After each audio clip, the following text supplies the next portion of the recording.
The following announcement has been paid for by Perched on the Top Rope. I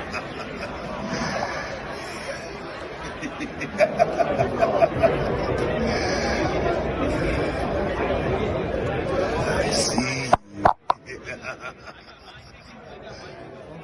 This is Perched on the Top Rope, and I'm the boogeyman, and I'm coming to get ya! Welcome everyone to Perched on the Top Rope. I am your host, former dirt sheet writer from Ringside News, the Daily DDT, the Sportster, the Richest, and Sportskeeda. Ladies and gentlemen, I am Lee Walker, and we have the 2024 Crown Jewel event in less than 24 hours. Now, this will be the 6th Crown Jewel event taking place Saturday, November 2nd, 2024 at the Mohammed Abdo Arena in Red Eye, Saudi Arabia. Now, of course, the event will air via PPV/PLE along with the live streaming on Peacock. This event primarily has just WWE, SmackDown, and Raw, with a couple NXT people sprinkled into the event. Now, this will be the 12th event that WWE will hold in Saudi Arabia under the 10-year partnership in support of Saudi Vision 2030. Which I don't know if you know what the Saudi Vision 2030 plan is, but it is a government program launched by the Kingdom of Saudi Arabia, which aims to achieve the goal of increased diversification economically, socially, and culturally. So WWE is being part of that, which WWE was the first to have women participate in professional wrestling on such a big stage like that in Saudi Arabia. It's never been done before. Now, we have a total of 7 matches, not including one match on the pre-show. The pre-show starts at noon, and that pre-show match, ladies and gentlemen, is none other than Sami Zayn taking on J.D. McDonough of the Judgment Day. Now, this is makes no sense to me. It's just a match for the crowd to get them ready for the show. Given that Sami Zayn is really in a feud with Gunther wanting the World Championship, and the fact that we're also veering away a little bit from that, as he's also part of the storyline with the Bloodline. And that is because being part of the Bloodline, when he was there in 2022 with them, feeling pretty oozy, he was recently saw talking to Solo Sikoa, the current tribal chief, head of the table, running his version of the Bloodline. So I'm going to say that Sami Zayn wins this match. And with that, our opening match, or at least it's what I think is going to open the match. I'm not 100% sure, and it hasn't been announced since this recording. But I'm going to say that our opening match is Seth Rollins taking on Bronson Reed. And this whole feud started off on August 5th on an episode of Raw, when Bronson Reed brutally attacked Seth Rollins and hit him with 6 tsunamis. Rollins had sustained internal bruising and cracked ribs. It was kayfabe, ladies and gentlemen. And was ruled to be out of action for an undetermined amount of time. Well, during this time, Seth Rollins made a surprise return on September 30th on Monday Night Raw, costing Reed the last monster standing match against Braun Strowman, hitting him with the curb stomp on the stairs.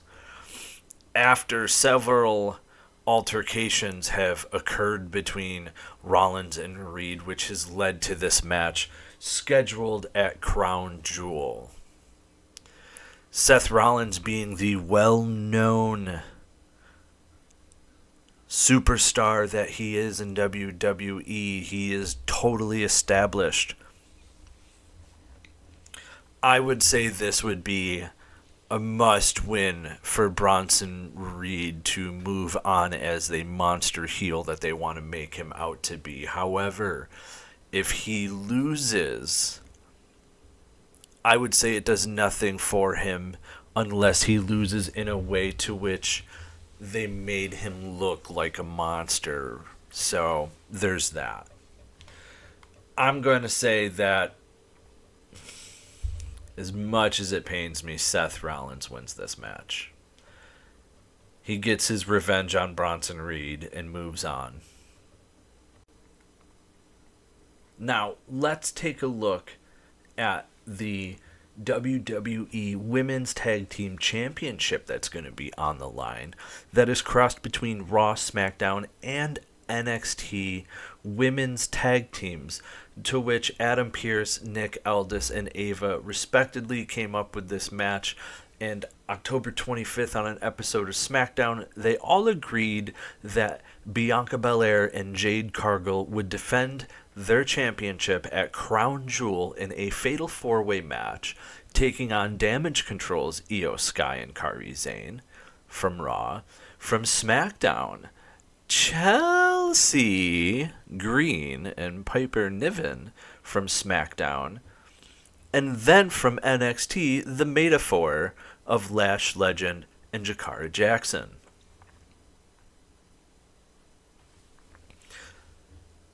Damage Control without Asuka has been stale. It's clear that they need Asuka to survive. And Dakota Kai. Chelsea Green and Piper Niven, great heels. They're more of a comedy skit, I feel like, at this point in the women's division. And the metaphor, realistically to me, would be the ones that have the best chance of winning. Unless Bianca or Jade turn on each other in this, I'm saying that they are hashtag and still your WWE Women's Tag Team Champions. And our next match is the WWE United States Championship.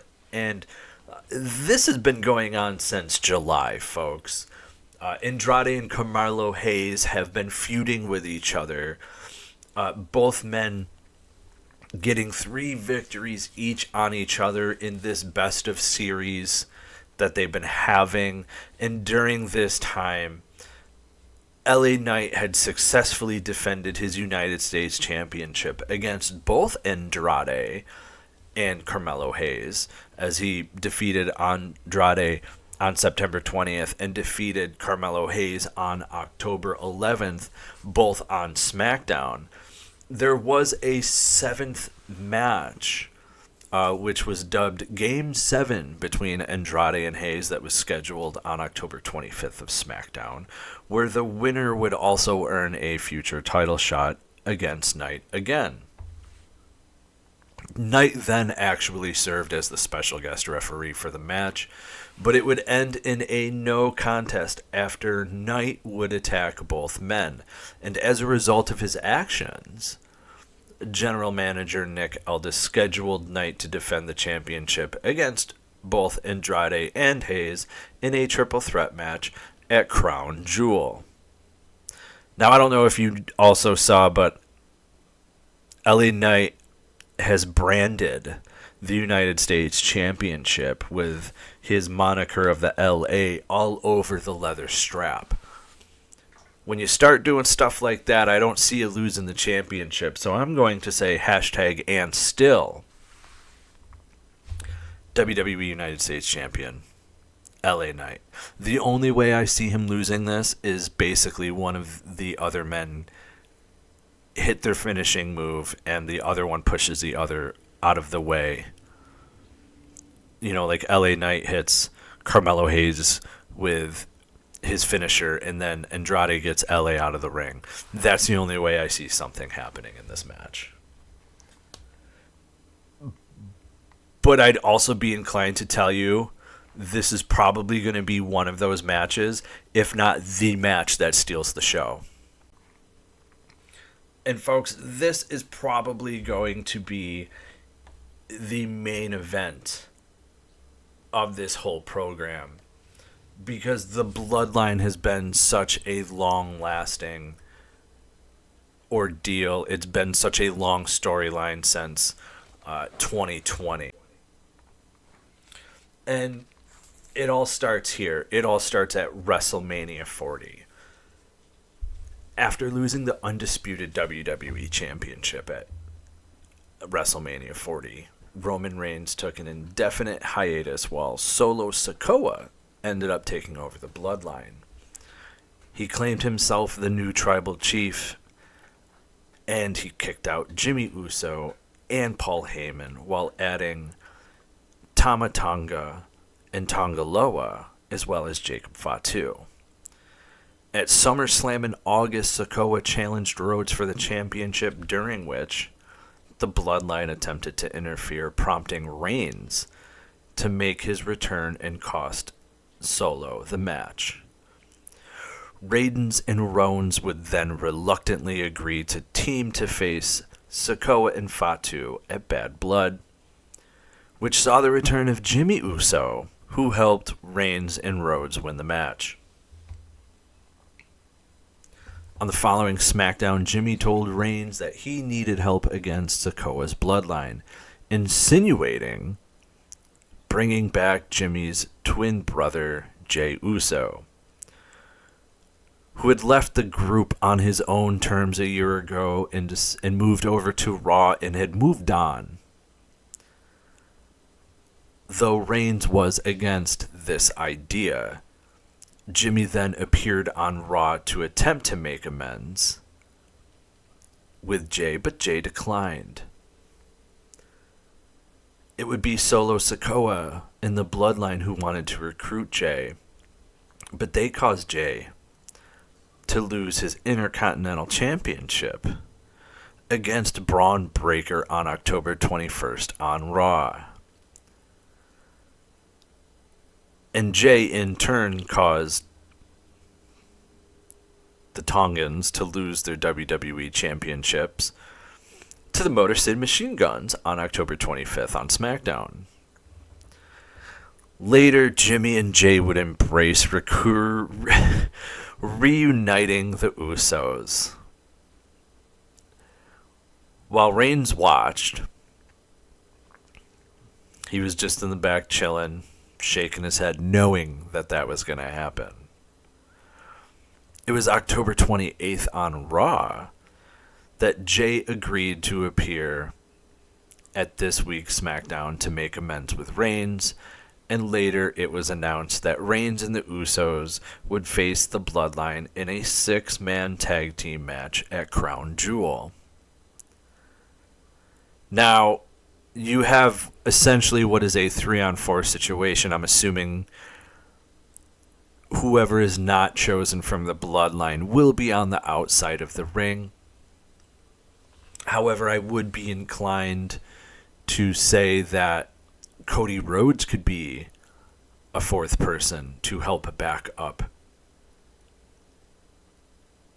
Roman and the Usos, the OG Bloodline, if you will. But I'm also inclined to think that maybe Sami Zayn would. But Sami was recently caught on camera talking to Solo Sikoa. God knows on what, but I'm sure we're going to find out. After all, he was an honorary Uso, or Us, and part of the Bloodline. So, if I had to pick who was going to win this match, I would say, for the sake that we know that Survivor Series War Games is coming up. So I'm inclined to think that Solo Sikoa and his bloodline are going to win this match. And I could be wrong, but I think that that would set up a nice, perfect thing for the Bloodline versus Bloodline for War Games. And our next match, we'll see for both the men and the women, a first ever crown jewel champion of champions, as both the women's and the men's champions, respectively, on SmackDown and Raw, will face off one-on-one to become the first ever crown jewel champion. Now, all of this news was made during Bad Blood, when WWE Chief Content Officer, the CCO, Paul Triple H Levesque. I'm just going to stick with Triple H. I hate the fact that they do that now. He announced that at Crown Jewel, the reigning men's and women's world champions of Raw and SmackDown would face each other. However, their respective titles would not be on the line. Instead, the respective winners would be crowned the Crown Jewel champion and the women's Crown Jewel champion. And he also announced that this would be an annual match for Crown Jewel. Now, Liv Morgan and Nia Jax retained their championships at Bad Blood. So, the Raw Women's Champion and SmackDown's Women's Champion, that match is set up for tomorrow, as well as the SmackDown's undisputed WWE Champion, Cody Rhodes, did not have a title defense at Bad Blood. He was automatically entered into the men's match. Now, his opponent was determined by the Raw's World Heavyweight Championship match on October 7th on Raw, where Gunther retained his championship, thus setting up the men's Crown Jewel Championship match. When it comes to Liv Morgan and Nia Jax, this is an interesting one because we have seen with Nia Jax Tiffany, who has the Money in the Bank briefcase. So if Liv Morgan is to win this match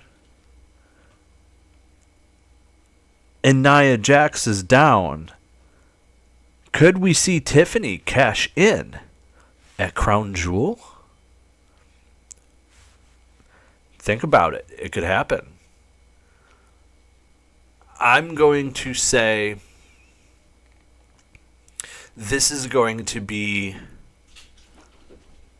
a close match. You have two heel champions with Liv Morgan and Nia Jax. Nia Jax has Tiffany, who is the Money in the Bank briefcase winner right now, who's looking to cash in, and she's made attempts on Nia Jax already that we've seen.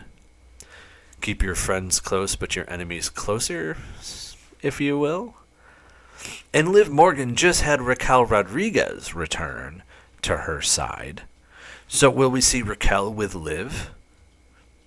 If we do, how is all this going to work out?